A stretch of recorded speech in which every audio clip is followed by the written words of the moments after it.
When a talented, experienced occult practitioner calls a spirit, whether it may be a demon or an angel, do they actually get to see that spirit? Now, those of you watching may or may not be aware that I do one-to-one video conversations with anyone who makes a booking using the links that I'll leave below. Now, sometimes the people who call me want a tarot reading or an I Ching reading, and sometimes they want advice or recommendations on how to take their own practice one step further. But some of the people who call me are just getting started with their own occult practice, and these are really some of the most exciting conversations that happen. And this question of whether occultists really get to experience being face-to-face with the spirits that they call is one of the most regularly asked questions that I get. So there are a couple of aspects here that I'd like to address, and the first aspect is where these spirits appear. Now, some processes are designed to make the spirits appear in the realm of your imagination, for lack of a better word. When we use the word imagination, we tend to think of something invented, something that has come from our intention,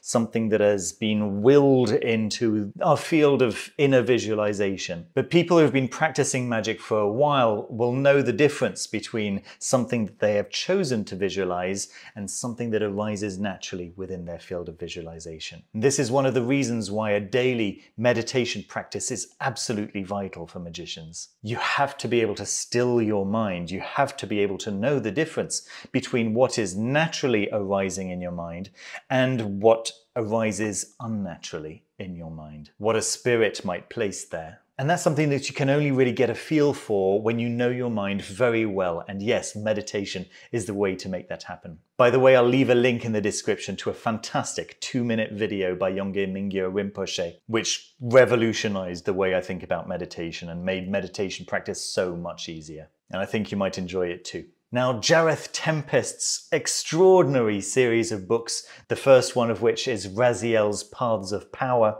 is a perfect example of this kind of process where the practitioner is encouraged to use their imagination first of all, and then experiences the entity arising within their imagination. And that's where they get to interact with the spirit. Now, there's another kind of process, and this is kind of moving away from encounters altogether, where you're sending out a message to the spirits.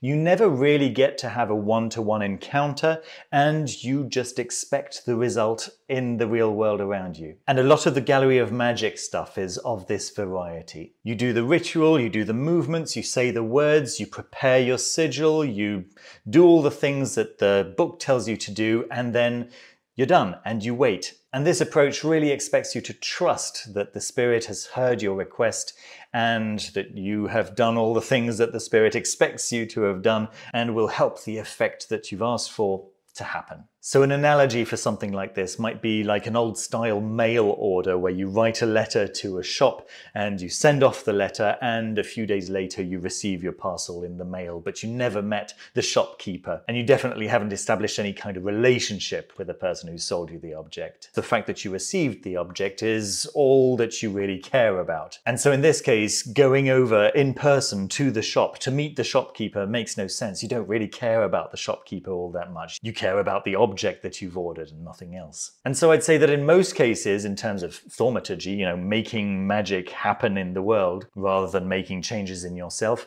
this is a method that is absolutely fine. It makes very good sense for most people, and especially people starting out. But now let's talk about that third category of ritual, that category of ritual where you're drawing a circle and you're calling a spirit to be in the room with you so that you can talk one-to-one with that spirit. And the majority of the old Solomonic grimoires are for that effect, not any other. So the question is, do the spirits appear in the same room? And my answer is yes, but would someone else who was in the same room see the spirit as well? They may not see the spirit, but they may experience the spirit. And Poke Runyon has got a fantastic, kind of old school, but nevertheless amazing video where he's calling up the demon Vasago, and he has an assistant with him who receives the answers directly from Vasago. And this is quite a classical setup.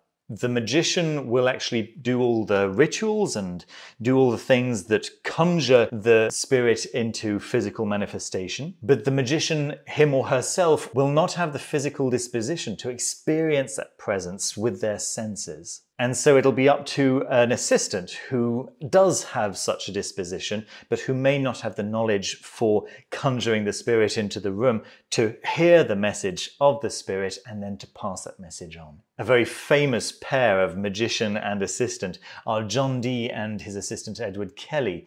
John Dee had all of the knowledge for conjuring the spirits into presence, but he didn't have good scrying skills. And so he called upon the assistance of Edward Kelly, who was a very well-known con artist. And John Dee knew that he was a con artist, but nevertheless, he was sufficiently impressed with Edward Kelly's scrying abilities. And John Dee wasn't a stupid man. He was probably one of the greatest minds of his time.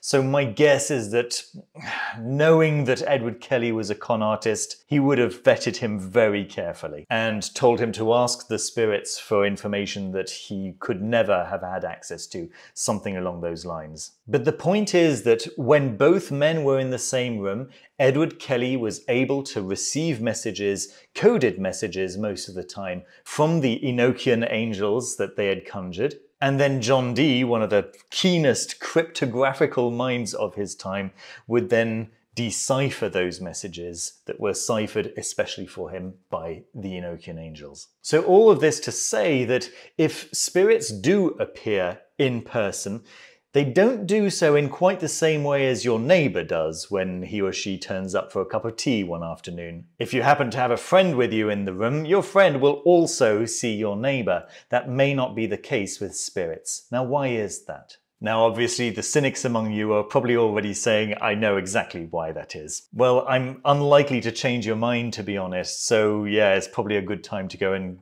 click on one of those cat piano videos. Nevertheless, for the rest of you who are interested in knowing what my guess is, here it is. And it really is a best guess based on what I know about the human mind, right? Here's the illusion that everyone falls for. We all experience the outside world as being outside and the inner world as being the world of imagination. But that's not quite right, is it? Now, this is something that I've said before in my videos, but our eyes are not windows. We don't get to see through our eyes into the outside world. Our eyes are sensors that receive data, and that information travels down our optical nerve into our brain.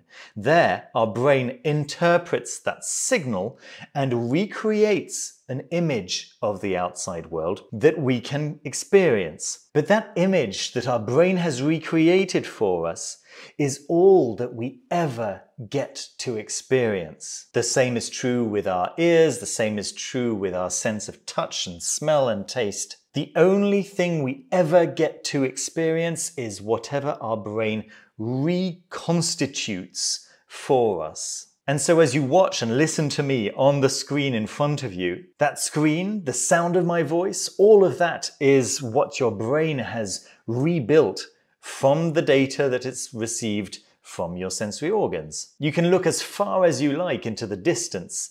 Everything that you see, everything that you hear and feel and smell and taste, all of that is happening within the space of your mind. And the rituals of the grimoires are designed to hijack that mind so that a spirit, which is a real thing, can enter the space in your mind where you're experiencing that image, where you're experiencing those sounds, and superimpose itself onto that inner image. For the practitioner experiencing the presence of the entity, there is no difference between the spirit who's standing there in front of the practitioner and the dinner table just next to it. Are either of these things really out there? Honestly, I don't think it really matters. What really matters is that we can make use of these things, that we can have a relation with these things, that we can assume that these things have an effect on the real world, and then experience the truth of that statement for ourselves when the spirit does what the spirit says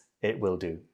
Now, some people are particularly talented at experiencing spirits in front of them, and some people are absolutely incapable of it. But I think that what we need to ask ourselves as occult practitioners is, does it really matter? Is the effect you're trying to produce to have a spirit appear before you? Or is the effect that you want your boss to change her mind about you? Or help your friend pass their bar exam? Or become a less angry person?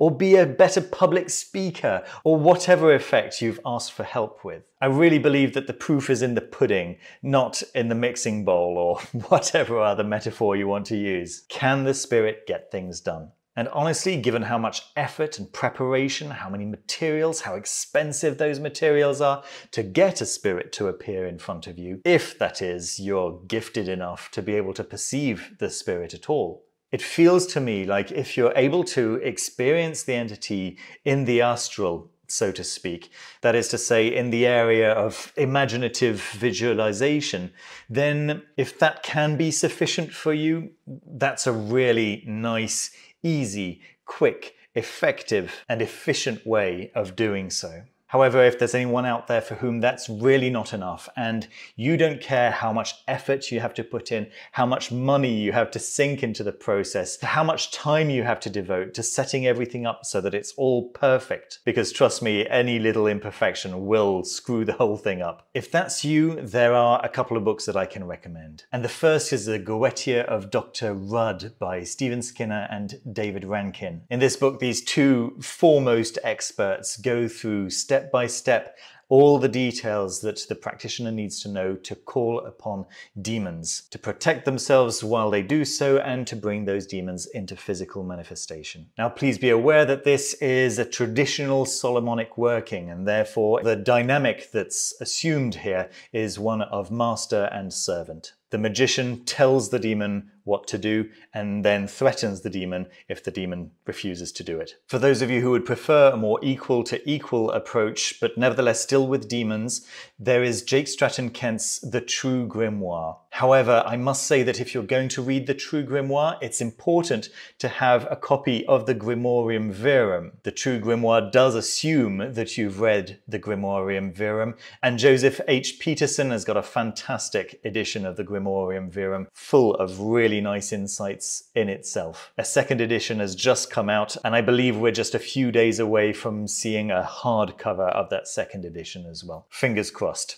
Who knows? But for those of you who would rather work with angels, I recommend the work of Frater Ashen Chassan. His Gateways Through Stone and Circle is an absolute classic in the genre. And while the paperback is still available, I'll leave links down below, the hardcover 10-year anniversary edition is about to be published at miskatonicbooks.com through Araxes Press. And I obviously also recommend reading the much larger follow-up book, Gateways Through Light and Shadow. Now, throughout these books, Frater Ashen Chassan explains how he reproduced Johannes Trithemius's conjuration process, which he explains in his book, The Art of Drawing Spirits into Crystals. There we are, that's what I have for you today. Do let me know down in the comments if you have ever experienced seeing a spirit in the flesh. Maybe you saw spirits when you were a child and no longer see them now as an adult, or whatever your experience is. Let me know down in the comments. I'd be fascinated to know what your personal experience with spirits and where you meet them is. Don't forget to click the like button and to subscribe down below if you haven't done so already. I want to say a huge thank you to all the members from Patreon and from YouTube memberships. If you'd like to support the channel yourself, please click on the Patreon link down below. Memberships start at just $2 a month. You'll get access to these Saturday videos a week in advance before anyone else and with no visuals. I know that while many of you really enjoy the visuals, some of you don't. And for those of you who would really like to see these videos without any of the memes and the B-roll and so on, then yes, this might be a good option for you. For now, I'd like to say a big thank you to all the Level Infinity members: David Venturini, Caitlin Kopok, Aritz Murueta Ramos, Danny Barr, Eamon, Howard Wolf, Linda Hendricks, Stephen Hunter, and Susanna Red Elves. Thank you so much to all of you for your incredible generosity in keeping the channel alive. And thank you also to all the Level 3 members whose names you can see scrolling up on the left over here. Don't forget that if you want to have a one-to-one conversation with me, whatever the topic might be, tarot reading, I Ching reading, or talking about your practice and how you can go further with it, then the links are down below for that as well. Thank you so much for watching the video. Take care of yourselves and of each other, and see you very soon with another video. Bye.